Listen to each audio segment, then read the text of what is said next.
दोस्तों, मेरा नाम नंदिनी गुरुंग है। मैं एक एंकर भी हूँ। मैं एक नेपाली हूँ। आज मैं आपको भारत के राज्य उत्तर प्रदेश के मुख्यमंत्री योगी आदित्यनाथ की नेपाल से जुड़ी एक सच्चाई बताऊंगी।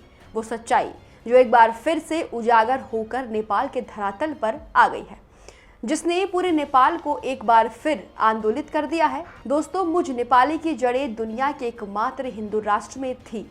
पास्ट टेंस में थी कहते हुए अच्छा नहीं लग रहा है, लेकिन क्या करें, नेपाल अब हिंदू राष्ट्र नहीं रह गया। लेकिन दोस्तों, योगी आदित्यनाथ की एक सच्चाई ने फिर वो संभावना पैदा कर दी है जिसमें मैं कह सकूं कि मेरी जड़ें दुनिया की एकमात्र हिंदू राष्ट्र है।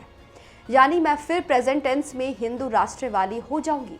वीडियो में योगी आदित्यनाथ की इसी सच्चाई को आपको सामने रखने जा रही हूँ, जिसने नेपाल की जड़ों को खोदने वालों के दिलों में दहशत भर दी है। बस आप देखते रहिए द कर्मा।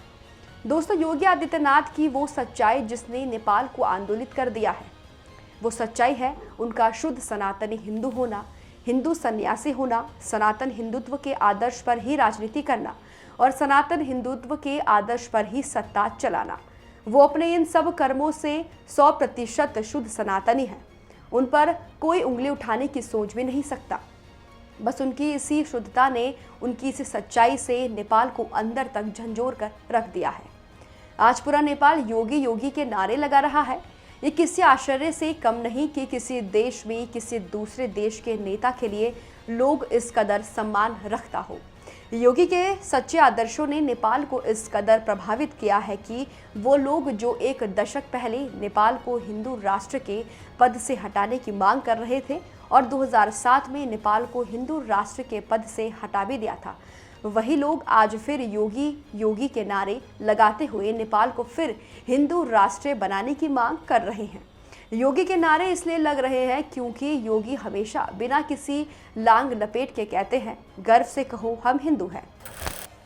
जब मुख्यमंत्री नहीं थे तब भी हम लोग कहते थे, आज मुख्यमंत्री हैं तब भी कह रहे हैं और आगे भी यही कहेंगे कि गर्व से कहो हम हिंदू हैं। दोस्तों, 2 दिन पहले काठमांडू में जब पूर्व राजा ज्ञानेंद्र शाही का आगमन हुआ तो उनके स्वागत में उनके पोस्टर के साथ साथ योगी आदित्यनाथ के पोस्टर भी लहरा रहे थे। लोग नेपाल में राजशाही की वापसी के साथ साथ दोबारा हिंदू राष्ट्र बनाने की मांग कर रहे थे। इस दौरान भीड़ ने राजमहल खाली करो, राजा आओ, देश बचाओ और हिंदू राष्ट्र की वापसी की मांग को लेकर नारेबाजी की। जब हिंदू राष्ट्र की मांग होती तो योगी के पोस्टर जोर से लहराने लगे, क्योंकि योगी इस बात को कहने में संकोच नहीं करते कि हिंदुओं को अपनी ताकत का एहसास क्यों कराना चाहिए। ताकत का एहसास कराइए और ताकत का एहसास कराएंगे जो पत्थरबाज है सड़कों पे आपके लिए झाड़ू लगा करके रास्ता साफ करते हुए दिखाई देंगे।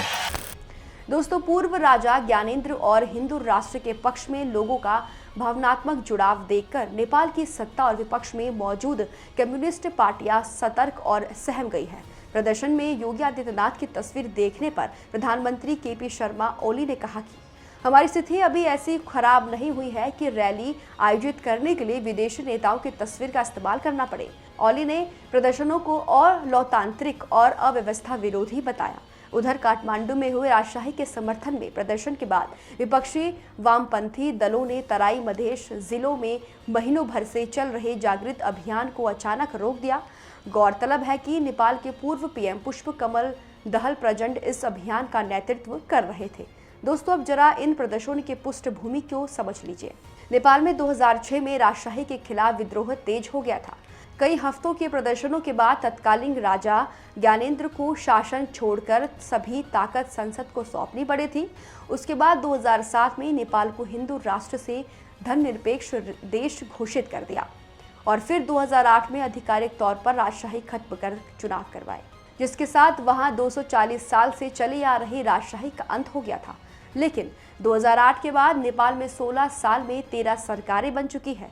राजशाही खत्म होने के बाद नेपाल की वित्तीय स्थिति बिगड़ती जा रही है, देश की हालत खराब होती जा रही है। नेपाल में भ्रष्टाचार की वजह से लोगों ने अब ऐसी सरकारें को खत्म कर दोबारा राजशाही की वापसी और हिंदू राष्ट्र घोषित करने की मांग तेज कर दी है।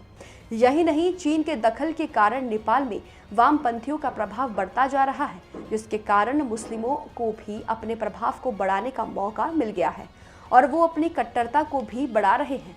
आपको जानकर हैरानी होगी, 2021 में नेपाल में हुई जनगणना में पहली बार सनातन को मानने वाले हिंदुओं और बौद्धों की आबादी कम हो गई थी, जबकि मुस्लिमों और ईसाइयों की आबादी बढ़ गई। दोस्तों, यहाँ एक बात और गौर करने वाली है। चीन के दखल के बावजूद आज भी भारत और भारतीय राजनीति में हो रहे बदलावों का नेपाल पर गहरा असर पड़ता है। 2014 में जब से भारत मोदी सरकार आई है और 2017 में नेपाल से सट्टे उत्तर प्रदेश में भी योगी सरकार आई है, तब से नेपाल में भी हिंदू स्वाभिमान एक बार फिर जाग गया है और वहां फिर से हिंदू राष्ट्र की मांग ने जोर पकड़ लिया है।